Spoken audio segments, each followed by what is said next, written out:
The lecture yesterday dealt with questions of karma, and the endeavor was made to speak of them in such a way that they appear to us to be linked with inner processes in the soul, with something that is within our reach. It was said that certain tentative measures can be taken, and that in this way a conviction of the truth of the law of karma may be awakened.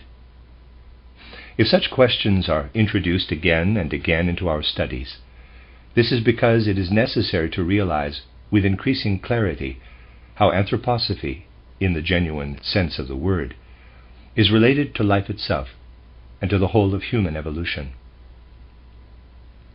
There is no doubt that at least an approximately adequate idea can be formed of the change that will gradually and inevitably take place in all human life if a considerable number of people are convinced of the truths upon which studies such as those of yesterday are based. By steeping themselves in such truths, people's attitude to life will be quite different, and life itself will change in consequence. This brings us to the very important question, and it is a question of conscience for those who enter the anthroposophical movement.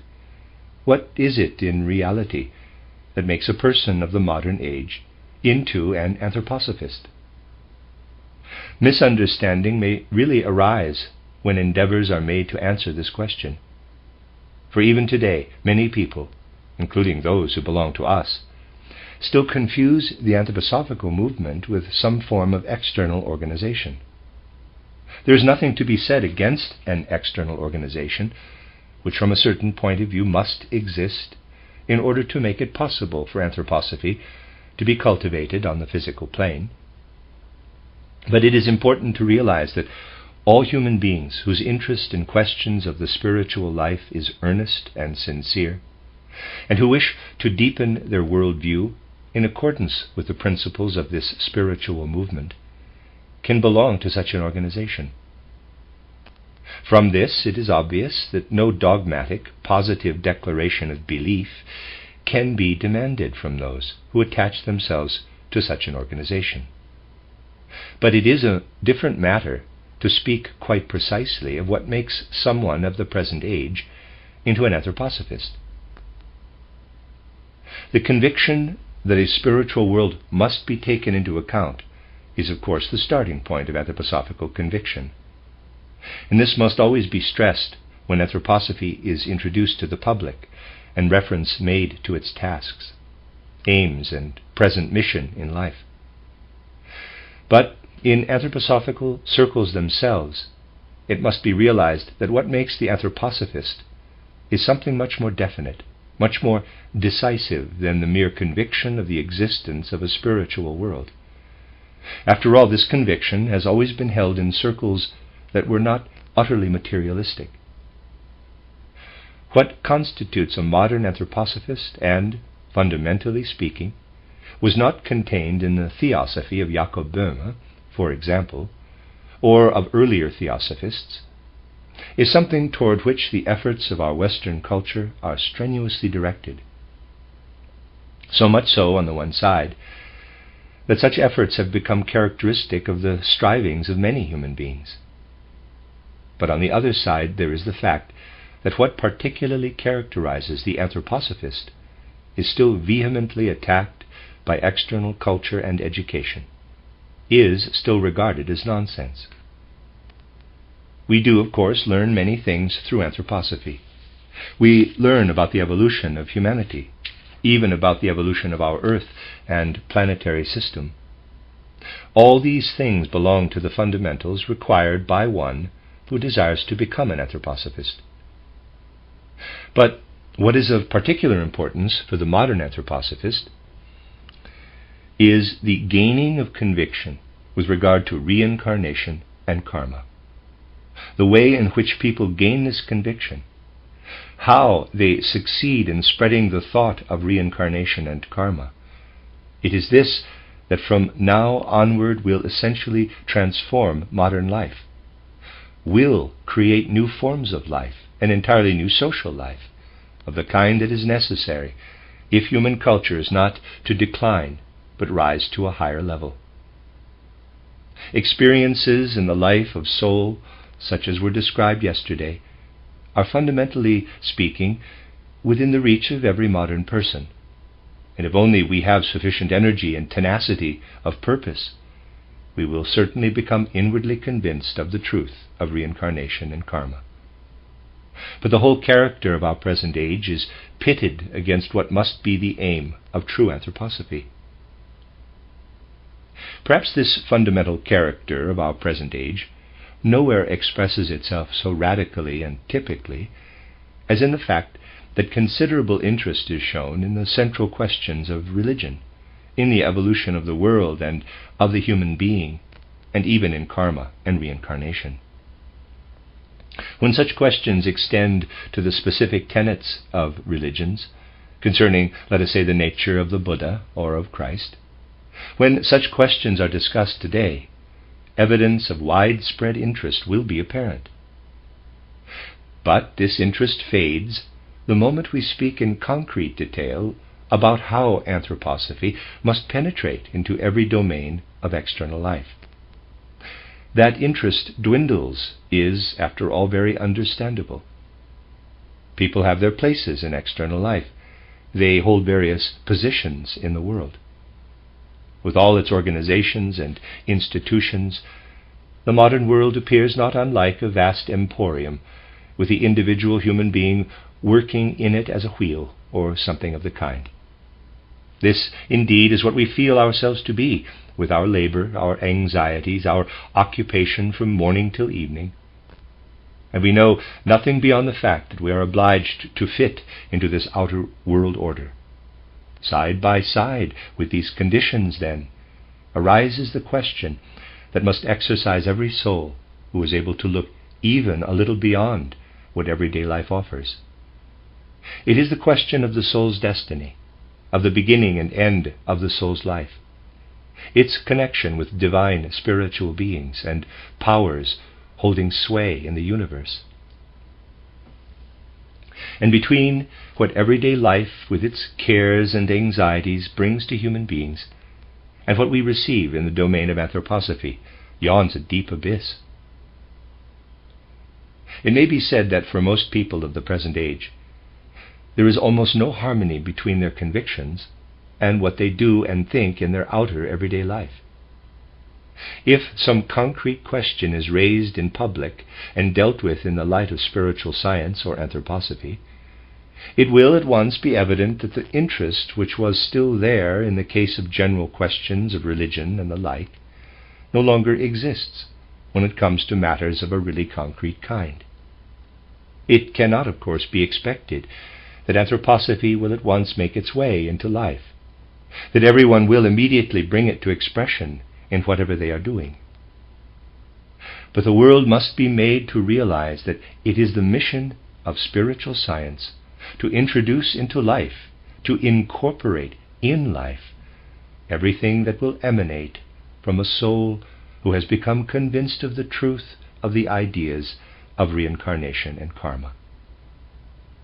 And so, the characteristic stamp of modern anthroposophists may be said to be that they are on the way to acquiring a firmly based inner conviction of the validity of the idea of reincarnation and karma. All the rest will then follow of itself. Naturally, it will not do to think, now reinforced with the knowledge of reincarnation and karma, I shall at once be able to grapple with external life. That, of course, is not possible. The essential thing is to understand how the truths of reincarnation and karma can penetrate into external life in such a way that they become its guiding principles. Now, let us consider how karma works through the different incarnations. When human beings come into the world, their powers and capacities must, after all, be regarded as the effects of causes they themselves engendered in earlier incarnations.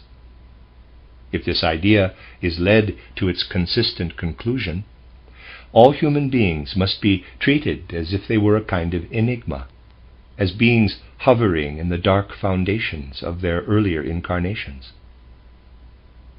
If this idea of karma is put earnestly into effect, a significant change will be brought about, not in methods of education only, but in the whole of life. If that were achieved, the idea of karma, instead of being merely an anthroposophical idea, would be transformed into something that takes hold of practical life itself, would become a really potent factor in life.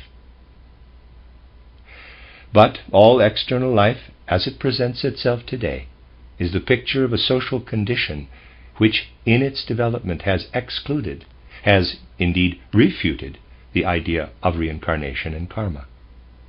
External life today is organized almost as if there were a deliberate desire to quash any possibility of people being able, through their own inner development, to discover the reality of reincarnation and karma. In point of fact, there is, for example, nothing more hostile to a real conviction of reincarnation and karma than the principle that people must be remunerated, must receive wages corresponding to their actual labor. To speak like this seems utterly eccentric. Do not, however, take this example to imply that anthroposophy would wish to throw to the winds the principles of an established practice and to introduce a new social order overnight. That cannot be.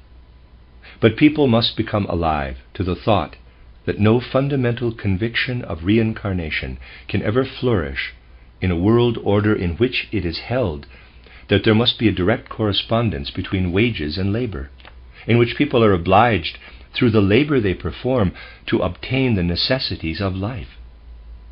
Naturally, the prevailing conditions must remain to begin with, for it will be clear, above all to anthroposophists, that what exists is in turn the outcome of karmic law, and in this sense is justified and inevitable. But it is absolutely essential for people to be able to realize that what can and must ensue from recognition of the idea of reincarnation and karma unfolds as a new seed in the organism of our world order. Above all, it follows from the idea of karma that we should not feel ourselves to have been placed by chance into the world order, into the positions in which we find ourselves in life. On the contrary, we should feel that a kind of subconscious decision of the will underlies it. That, as the result of our earlier incarnations, before we passed into this earthly existence out of the spiritual world, between death and a new birth, we resolved in the spiritual world, a resolve we merely forgot when we incarnated in the body, to occupy the very position in which we now find ourselves. Consequently, it is the outcome of a prenatal, pre-earthly decision of the will that we are assigned to our particular place in life and have the actual inclination to steer toward the blows of destiny that befall us. If we then become convinced of the truth of the law of karma, we will inevitably begin to incline toward, even possibly to love, the position in the world in which we have placed ourselves, no matter what it may be. You may say, "You are telling us very strange things. They may be all very well for poets or writers or others engaged in spiritual pursuits. To such people you do well to preach that they should love, delight in, be devoted to their particular positions in life. But what of all those human beings whose situations, in their very nature, and with the labors they involve, cannot possibly be particularly welcome, but will inevitably evoke the feeling of belonging to the neglected or oppressed? Who would deny that a large portion of the efforts made in modern civilization aim at introducing into life continuous improvements, which may help to get rid of the discontent at having been placed in such unpleasant situations? How numerous are the different institutions and sectarian endeavors to better life in all directions, in order that even from the external aspect, the earthly life of humanity might be bearable. None of these endeavors reckons with the fact that the kind of discontent inevitably brought by life to numbers of people today is connected in many respects with the whole course taken by the evolution of humanity. That, fundamentally speaking, the way in which people developed in past ages led to karma of this kind, and that out of the combined working of these different karmas, the present state of human civilization has proceeded. In characterizing this state of civilization, we can only say that it is complex in the highest degree. It must also be said that the connection between what people do, what they carry out, and what they love is weakening all the time. And if we were to count those people who in their positions in external life today are obliged to engage in some activity that goes much against the grain, their number would by far exceed the number of those who affirm. I can only say that I love my external occupation, that it brings me happiness and contentment.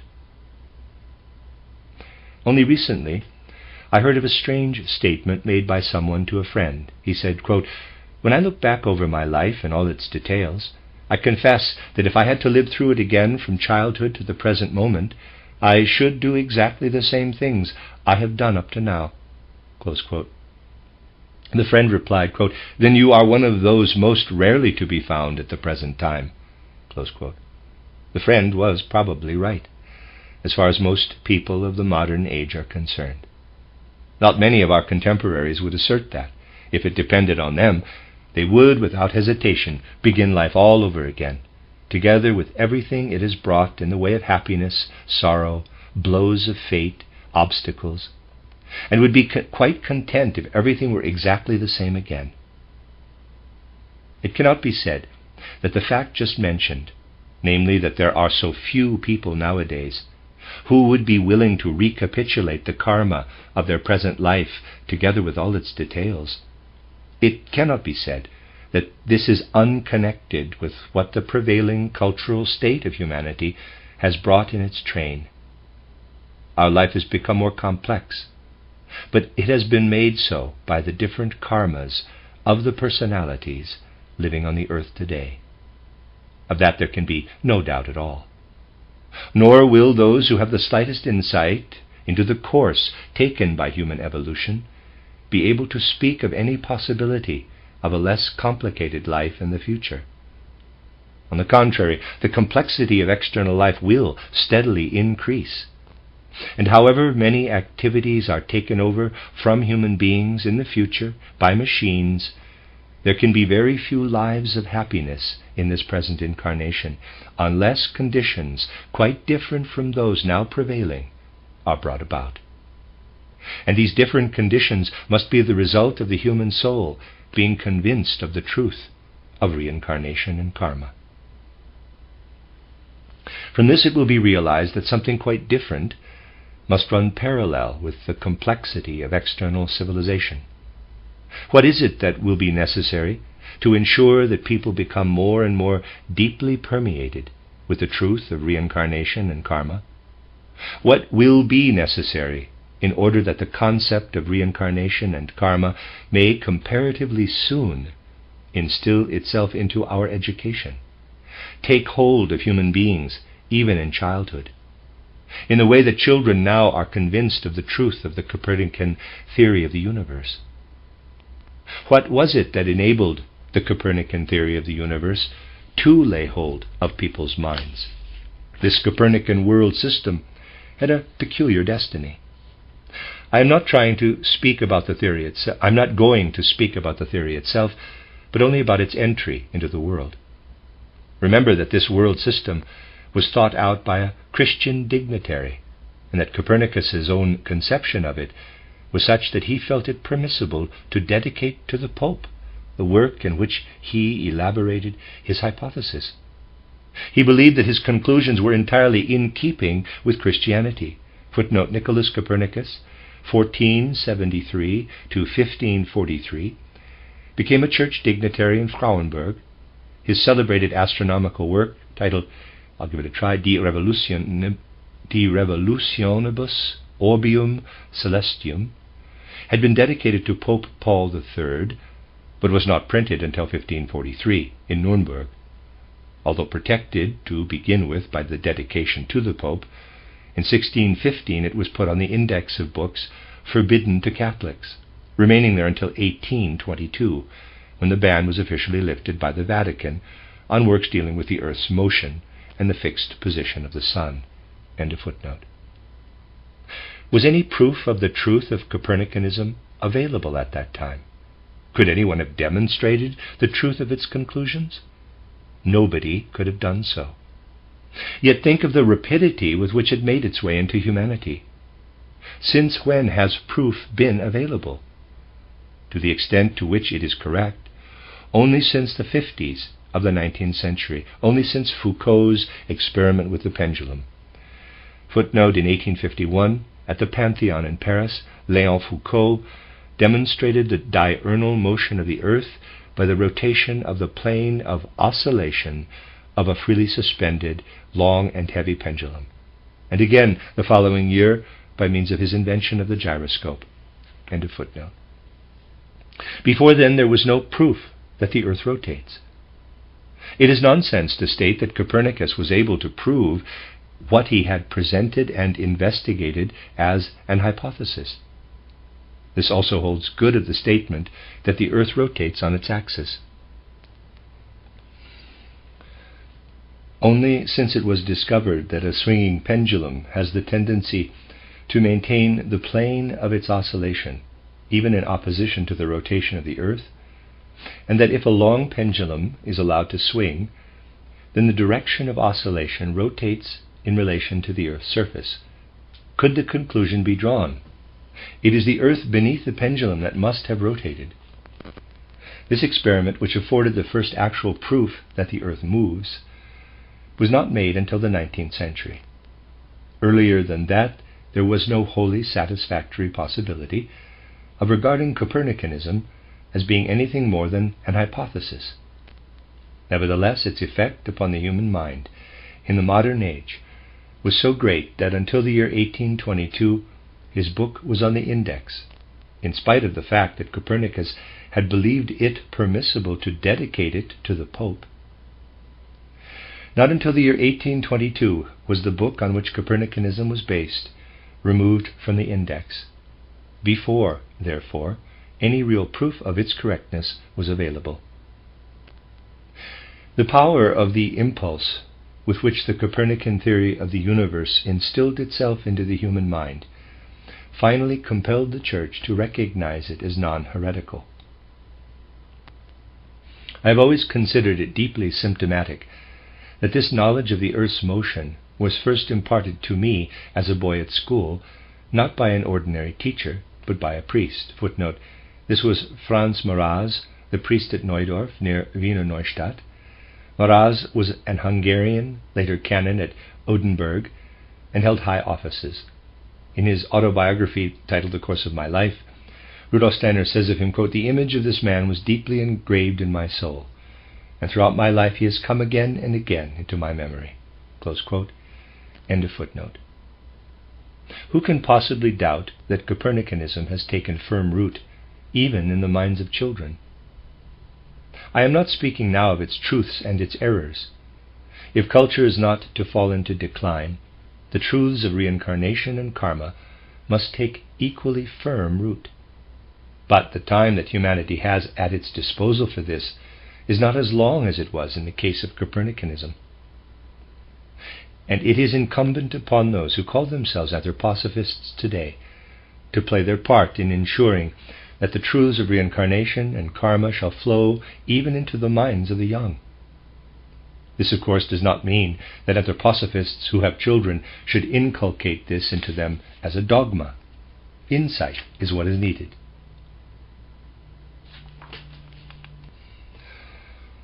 I have not spoken of Copernicanism without reason. From the success of Copernicanism, we can learn what will ensure the spread of the ideas of reincarnation and karma. What, then, were the factors responsible for the rapid spread of Copernicanism? I shall now be saying something terribly heretical, something that will seem quite atrocious to the modern mind. But what matters is that anthroposophy shall be taken as earnestly and as profoundly as Christianity was taken by the first Christians, who also arrayed themselves against the conditions then prevailing.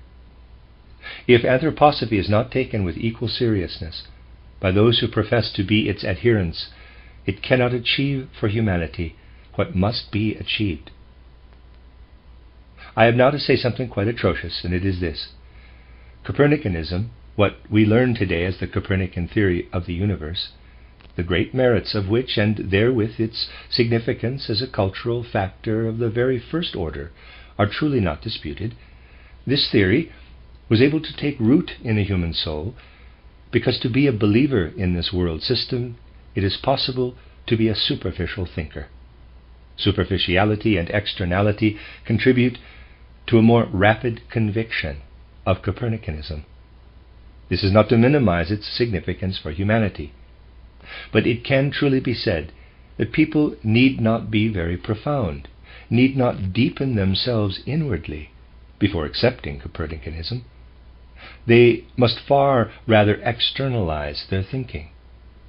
And indeed, a high degree of externalization has been responsible for trivial utterances such as those to be found in modern monistic books, where, it is said, actually with a touch of fervor, compared with other worlds, the earth, as humanity's habitation, is a speck of dust in the universe.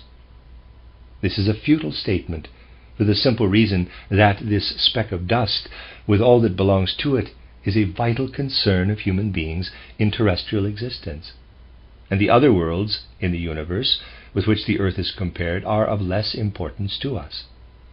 The evolution of humanity was obliged to become completely externalized, to be quickly capable of accepting Copernicanism.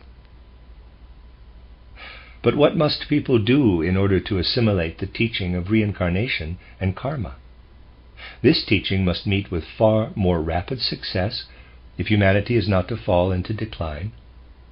What is it that is necessary to enable it to take footing, even in the minds of children? Externalization was necessary for the acceptance of Copernicanism. Inner deepening is necessary for realizing the truths of reincarnation and karma. The capacity to take in earnest such things as were spoken of yesterday, to penetrate into intimate matters of the life of soul, into things that every soul must experience in the deep foundations of its own core of being. The results and consequences of Copernicanism in present-day culture are paraded everywhere nowadays, in every popular publication. And the fact that all these things can be presented in pictures, even whenever possible in films, is regarded as a very special triumph. This already characterizes the tremendous externalization of our cultural life. Little can be shown in pictures. Little can be actually communicated about the intimacies of the truths embraced in the words reincarnation and karma. To realize that the conviction of reincarnation and karma is well-founded depends upon a deepened understanding of such things as were said in the lecture yesterday. And so the very opposite of what is habitual in the external culture of today is necessary if the idea of reincarnation and karma is to take root in humanity. That is why such insistence is laid upon this deepening in the domain of anthroposophy too. Although it cannot be denied that certain schematic presentations may be useful for an intellectual grasp of fundamental truths, it must nevertheless be realized that what is of primary importance in anthroposophy is to turn our attention to the laws operating in the depths of the soul, to what is at work inwardly, beneath the forces of the soul, as the outer physical laws are at work in the worlds of time and space. There is very little understanding today of the laws of karma.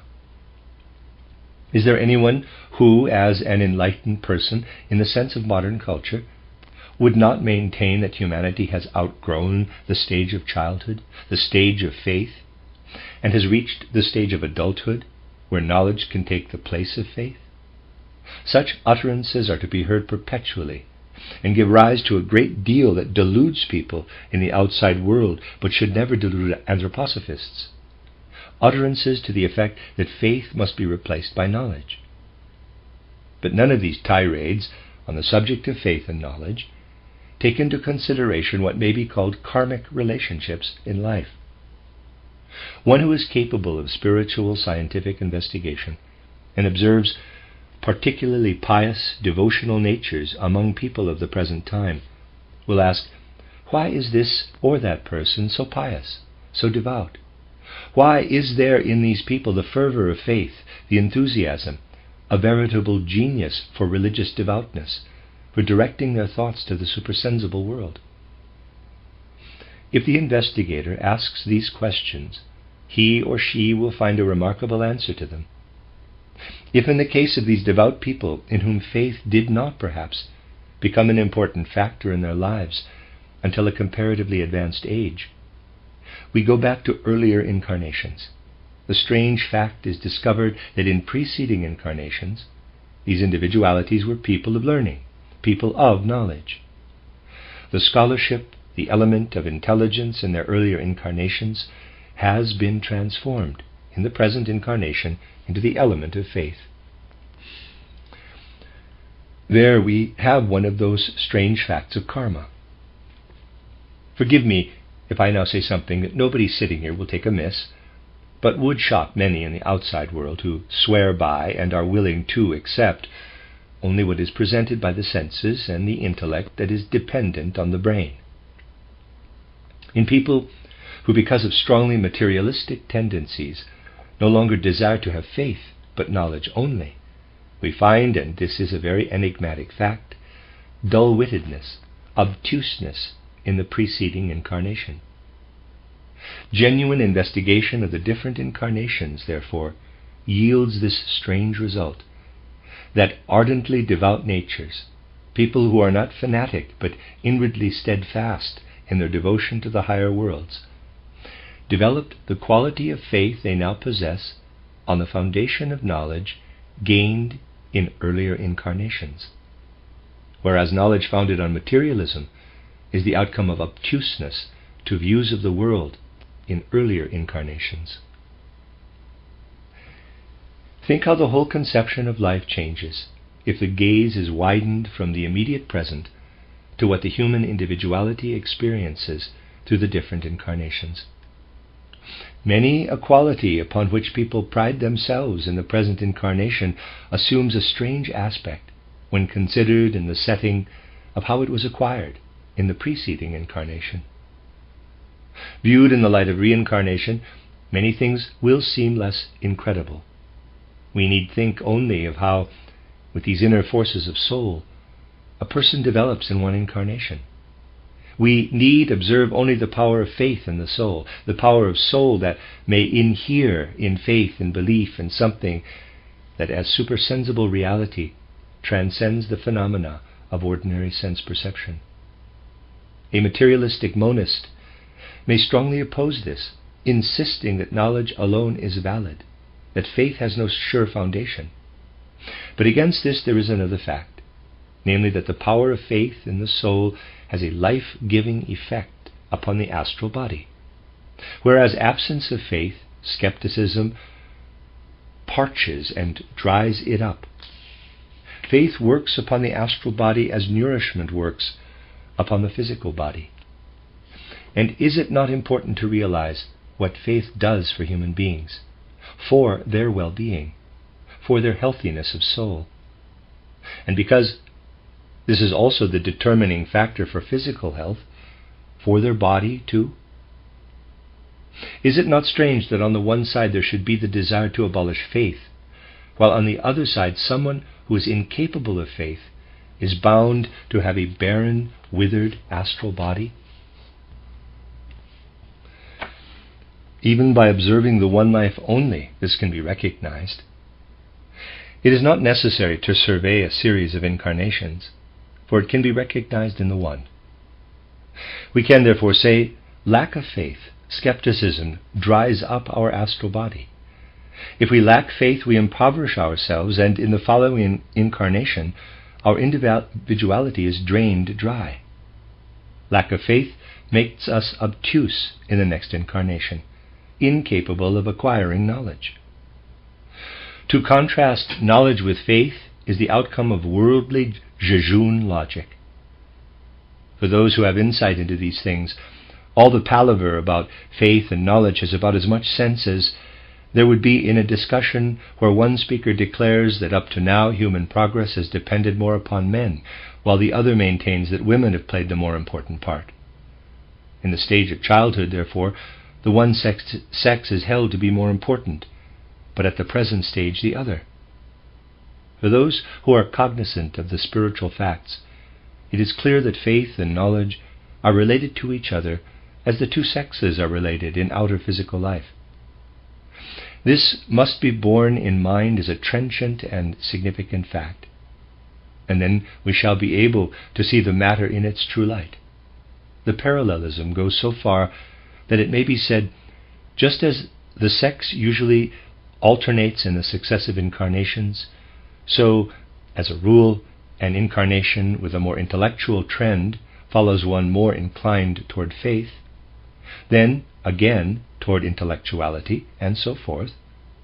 There are, of course, exceptions. There may be several consecutive male or female incarnations. But as a rule, these qualities are mutually fruitful and complementary. Other qualities in the human being are also complementary in a similar way. For example, the two qualities of soul we will call the capacity for love and inner strength. Self-reliance, harmonious inner life, a feeling of our own sure foundations, the inner assurance that we know what we have to do in life. In this connection, too, the working of karma alternates in the different incarnations. The outstanding stamp of the one personality is loving devotion to its own environment, forgetfulness of self, surrender to what is around it. Such an incarnation will alternate with one in which the individual feels the urge not to lose itself in the outer world, but to strengthen itself inwardly, applying this strength to bring about its own progress. This latter urge must not, of course, degenerate into lack of love, any more than the former urge must not degenerate, as it might well do, into a complete loss of one's own self. These two tendencies, again, belong together. And it must be constantly emphasized that when anthroposophists have the desire to sacrifice themselves, such desire is not enough. Many people would like to sacrifice themselves all the time. They feel happy in doing so. But before anyone can make a sacrifice of real value to the world, they must have the strength required for it. Individuals must first be something before they can usually sacrifice themselves. Otherwise, the sacrifice of egohood is not of much value. Moreover, in a certain respect, a kind of egoism, although it is repressed, a kind of laziness is present when people make no effort to develop, to persevere in their strivings, so that what they can achieve is of real value. It might seem, but please do not misunderstand this, as though we were preaching lovelessness. The outer world is very prone today to reproach anthroposophists by saying, "You aim at perfecting your own souls. You strive for the progress of your own souls. You become egoists." It must be admitted that many capricious fancies, many failings and errors may arise in people's endeavors toward perfection. What very often appears to be the principle of development adopted among anthroposophists does not by any means always call for admiration. Behind this striving there is often a great deal of hidden egotism. On the other side, it must be emphasized that we are living in an epoch of civilization when devoted willingness for sacrifice only too often goes to waste. Although lack of love is in evidence everywhere, there is also an enormous waste of love and willingness for sacrifice.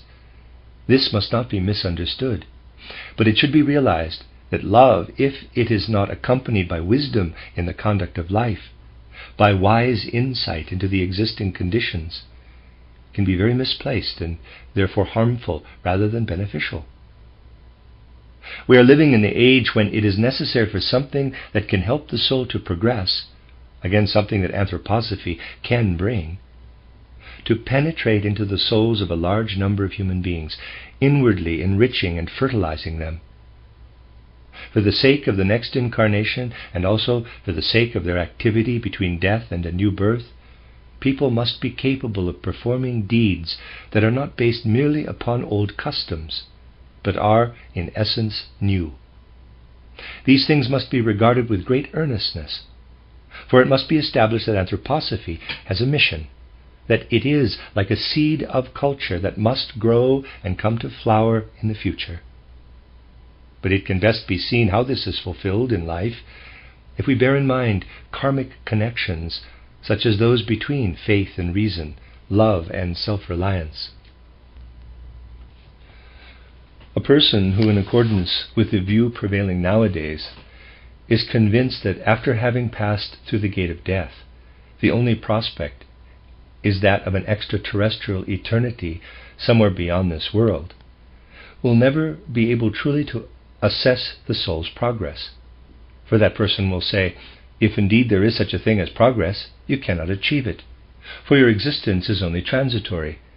You are in this world for a short time only, and all you can do is to prepare for that other world. It is a fact that our greatest wisdom in life comes from our failures. We learn from our failures, gather the most wisdom from the very things where we have not been successful. Ask yourselves seriously how often you have the opportunity of repeating a mistake in exactly the same circumstances as before. You will find that such a situation rarely occurs.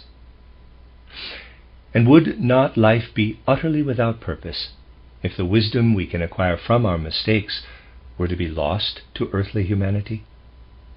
Only if we can come back again, if in a new life we can put into effect the experiences gained in earlier lives, only then does life acquire meaning and purpose. In either case, it is senseless to strive for real progress in this earthly existence, if it is regarded as the only one, and also for an eternity beyond the earth. And it is particularly senseless for those who think that all existence comes to an end when they have passed through the gate of death. What strength, what energy and confidence in life would be people... Let me read that again.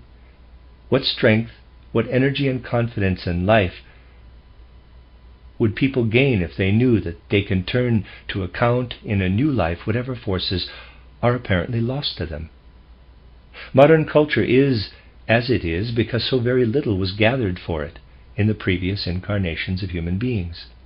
Truly, souls have become impoverished in the course of their incarnations. How is this to be explained? In long ages past, before the mystery of Golgotha, people were endowed with an ancient clairvoyance and magical forces of will. And it continued to be so on into the Christian era. But in the final stages of this ancient clairvoyance, it was only the evil forces, the demonic forces that came down from the higher worlds. There are many references in the Gospels to demonic natures around Christ Jesus. Human souls had lost their original connection with the divine spiritual forces and beings. And then Christ came to humankind. Human beings who are living at the present time have had perhaps 2 or 3 incarnations since then, each according to their karma.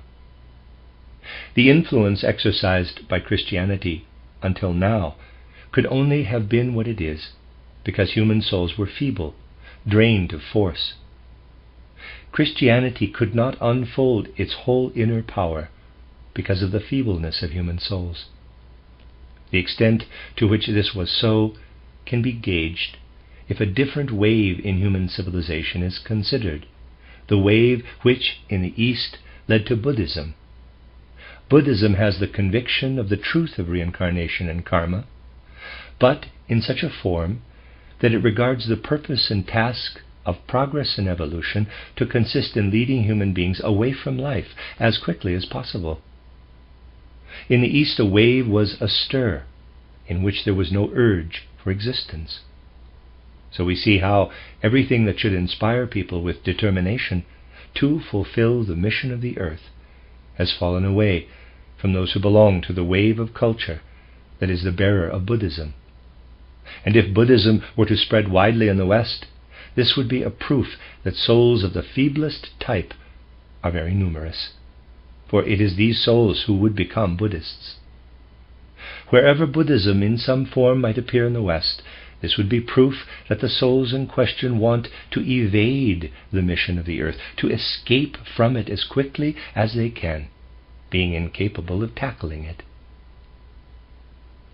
When Christianity was spreading in the south of Europe and was being adopted by the peoples of the north, the force of instinct in these northern peoples was strong and powerful. They absorbed Christianity, but to begin with, its external aspects only could be brought into prominence. That is to say, those aspects which render it so important for people today to deepen their experience of the Christ impulse, so that this Christ impulse may become the inmost power of the soul itself, and the soul may grow inwardly richer as it lives on toward the future. Human souls have passed through incarnations of weakness, of uncertainty, and to begin with, Christianity was an external support. But now the epoch has come when souls must become inwardly strong and vigorous. Therefore, as time goes on, what the individual does in outer life will be of little consequence.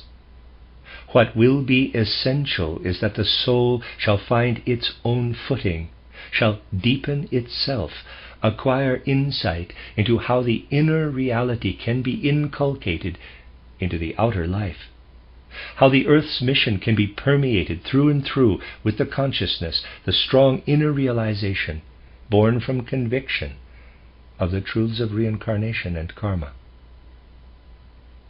Even if no more than a humble beginning is made in the direction of enabling these truths to penetrate into life, this humble beginning is nevertheless of untold significance.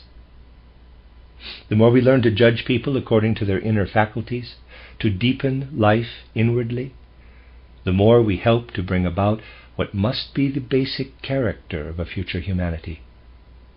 External life will become increasingly complicated. That cannot be prevented. But souls will find their way to one another through a deepened inner life. The individual may engage in this or that outer activity, but it is the inner richness of the soul that in the anthroposophical life will unite individual souls and enable them to work to the end that this anthroposophical life shall flow more and more strongly into external culture. We know that the whole of our outer life is strengthened when the soul discovers its reality in anthroposophy. Individuals pursuing occupations and vocations of every kind in outer life find themselves united. The soul of external cultural life itself is created through what is given us in anthroposophy, benediction of the external life. To make this benediction possible, consciousness of the great law of karma must first awaken in the soul. The more we advance into the future, the more must the individual soul be able to feel within itself the benediction of the whole of life. Outer laws and institutions will make life so complicated that people may well lose their bearings altogether. But by realizing the truth of the law of karma, the knowledge will be born in the soul of what it must do in order to find from within its path through the world. This path will best be found when the things of the world are regulated by the inner life of soul. There are certain things that go on quite satisfactorily because everyone follows the impulse that is an unerring guide. An example is that of walking along the street. People are not given precise instructions to step aside to one side of the pavement or the other. Yet two people walking toward each other very rarely collide, because they obey an inner instinct. Otherwise everyone would need to have a policeman at their side, ordering them to move to the right or left. Certain circles would really like everyone to have a policeman on one side and a doctor on the other all the time, but that is not yet in the realm of possibility. Nevertheless, progress can best be made in those things where a person is guided by an inner spontaneous impulse. In the social life, this must lead to respect for human beings, respect for human dignity. And this can be achieved only if we understand individuals as they can be understood, when the law of reincarnation and karma is taken into account. This social life among human beings can be raised to a higher level only when the significance of this law takes root in the soul. This is shown most clearly of all by concrete observation such as that of the connection between ardent faith and knowledge, between love and self-reliance. These two lectures have not been given without purpose. The real importance does not lie so much in what is actually said. It could be put in a different way. But what is of prime importance is that those who profess to adhere to anthroposophy as a cultural movement shall be so thoroughly steeped in the ideas of reincarnation and karma that they realize how life must inevitably become different if every human soul is conscious of these truths. The cultural life of the modern age has taken shape with the exclusion of consciousness of reincarnation and karma, and the all-important factor that will be introduced through anthroposophy is that these truths will take real hold of life, that they will penetrate culture, and in so doing essentially transform it. Just as a modern person who says that reincarnation and karma are fantastic nonsense, for it can be seen how human beings are born and how they die, something passes out at death, but as that cannot be seen, there is no need to take account of it. Just as someone who speaks in this way is related to one who says, what passes away cannot be seen, but this law can be taken into account, and those who do so will for the first time find all life's happenings intelligible, will be able to grasp things that are otherwise inexplicable. So will the culture of today be related to the culture of the future, in which the laws, the teachings of reincarnation and karma will be contained. And although these two laws, as thoughts held by humanity in general, have played no part in the development of present-day culture, they will certainly play a very leading part in all culture of the future. Anthroposophists must feel and be conscious of the fact that in this way they are helping to bring about the birth of a new culture. This feeling of the enormous significance in life of the ideas of reincarnation and karma can be a bond of union among a group of human beings today, no matter what their external circumstances may be. And those who are eventually held together by such a feeling can find their way to one another only through anthroposophy.